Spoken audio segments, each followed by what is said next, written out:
नमस्कार, हम आपके समाचार वाले भैया बोल रहे हैं। कोर्ट, कचहरी और मुकदमा, ये तीन शब्द ऐसे हैं कि लोग पूरे देश के इसमें उलझ के रह गए हैं। किसी पर कोई भी मुकदमा कर दे रहा है, किसी की जमीन का मामला है, कोई कैसे भी करके परेशान है और कचहरियों में दौड़ता रह रहा है, वकीलों के पास जा रहा है। एक साइड के लोग एक वकील को पैसा दे रहे हैं तो अपोजिशन पार्टी के लोग जाकर दूसरे वकील को पैसा देकर आ जा रहे हैं। और आम आदमी को क्या मिल रहा है? सिर्फ तारीख पे तारीख। हर दूसरे दिन, हर तीसरे दिन जब अगली तारीख आ रही है, उसके बाद उससे भी लंबी एक अगली तारीख मिल जा रही है, लेकिन आपका जो मामला है उसका फैसला नहीं हो रहा है। आप और आपका पूरा परिवार इस कानून के पूरे मकर जाल में उलझता जा रहा है।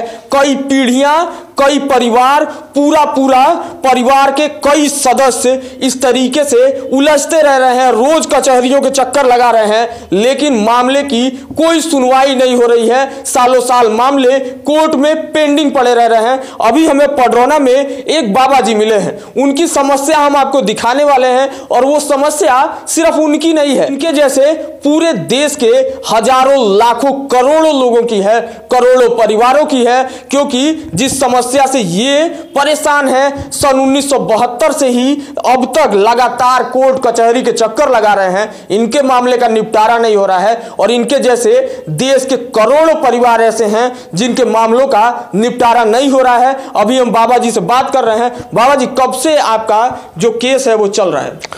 यह केस 1985 से चल रहा है। 85 में हमारे चाचा कहे कि उत्तर तरफ हमारा जमीन रहेगा। पहले तो उसके पहले बहुत हमको फंसाए रखे।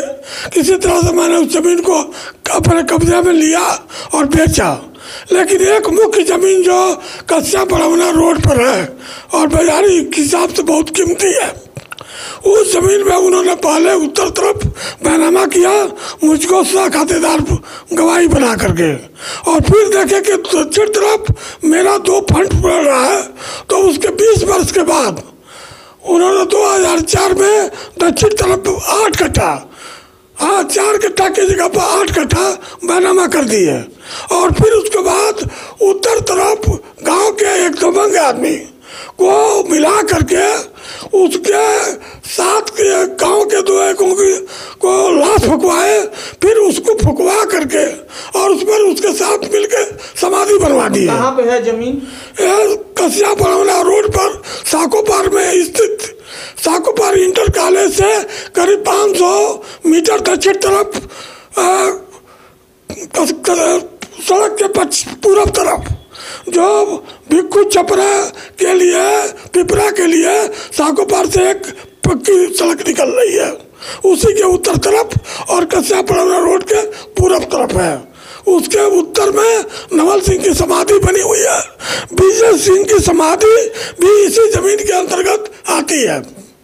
इस समय दक्षिण तरफ मेरा हिस्सा बनता है, लेकिन बार बार मुकदमा में और पैरवी करके और हाकिमों को रिश्वत दे करके और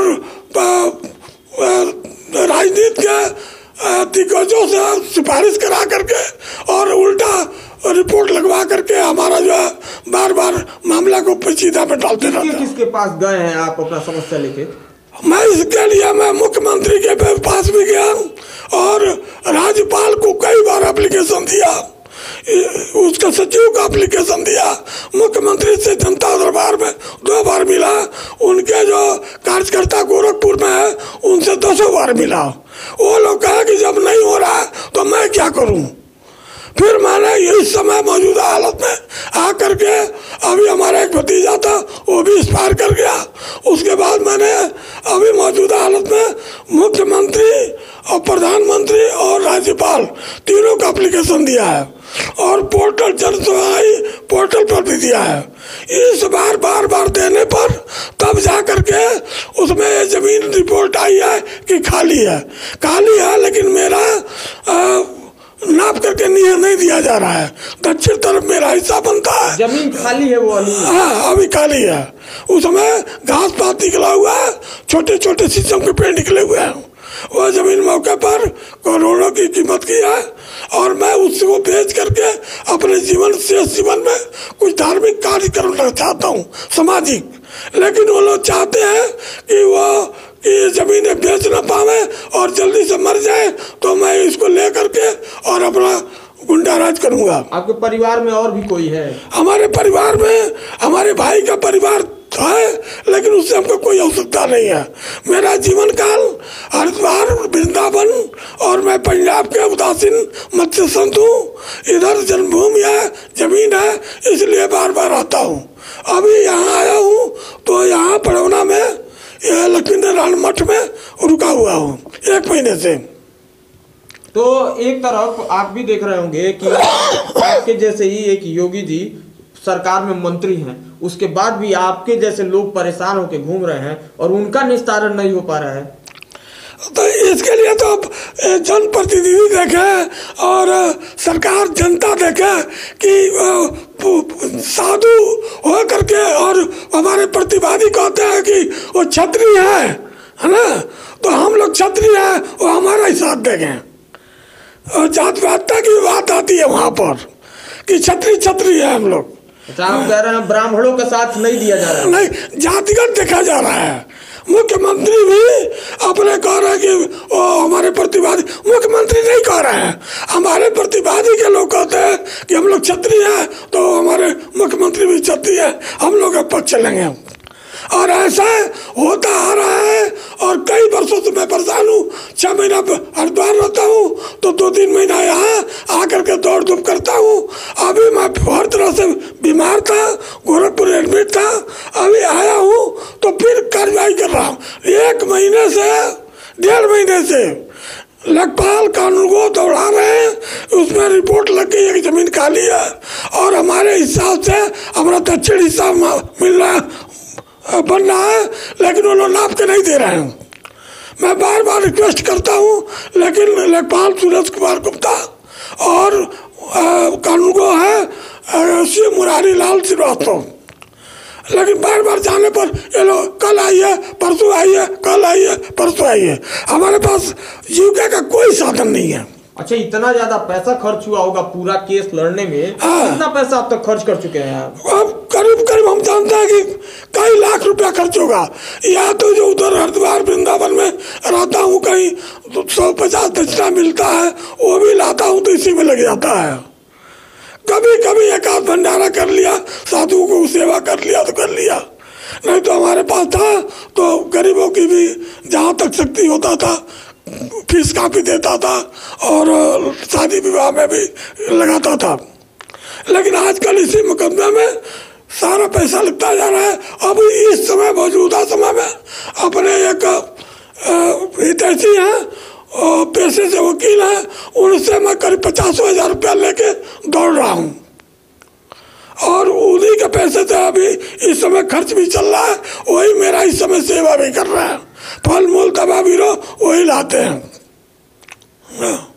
तो ये देख लीजिए, और ये सिर्फ एक कहानी नहीं है, ये देश के बहुत सारे परिवारों की कहानी है। इस तरीके से कई परिवार जो हैं वो कोर्ट कचहरी के चक्कर काटते काटते सड़कों पे आ गए हैं। उनका घर बार बिक गया है, लेकिन उनका जो मुकदमा है ना तो उसके ऊपर कोई सुनवाई हुई है, ना उस मुकदमे का कुछ निस्तारण किया गया है। और ऐसे हजारों मुकदमे ऐसे ही फाइलों में पड़े हुए कचहरी के अंदर सड़ जा रहे हैं। कई लोग जो हैं वो अपना मुकदमा लड़ते लड़ते उम्र हो जाती है, मर जाते हैं, उसके बाद उनके बच्चे मुकदमा लड़ते हैं, लेकिन मुकदमा खत्म नहीं होता है। कई पीढ़ी निकल जाती है, अगली पीढ़ी भी मुकदमा लड़ रही है। और यहां तो सुप्रीम कोर्ट तक अब तो ये कह चुकी है कि हमारे यहाँ के जो लोअर कोर्ट हैं वो इतना स्लो काम करते हैं कि उनकी वजह से भारत में कोई भी जो न्याय व्यवस्था है वो सुचारू ढंग से नहीं चल पा रही है। तो एक तरफ भाजपा की सरकार एक बात कह रही थी कि हम यूनिफॉर्म सिविल कोर्ट लेकर आएंगे और इस तरीके के जो मामले हैं उनका निस्तारण कराएंगे। दूसरी तरफ एक और गाइडलाइन आई थी कि 3 महीने में कोशिश करिए कि जो लोअर डिवीजन के मामले हैं उनको समाप्त कर दीजिए। लेकिन कुछ भी होता हुआ ग्राउंड पर दिखाई नहीं दे रहा है। देश की जनता परेशान है, देश के लोग परेशान हैं, मुकदमों के चक्कर में कचहरी के रोज चक्कर काट रहे हैं, लेकिन उनके मामले की कोई सुनवाई नहीं हो रही है।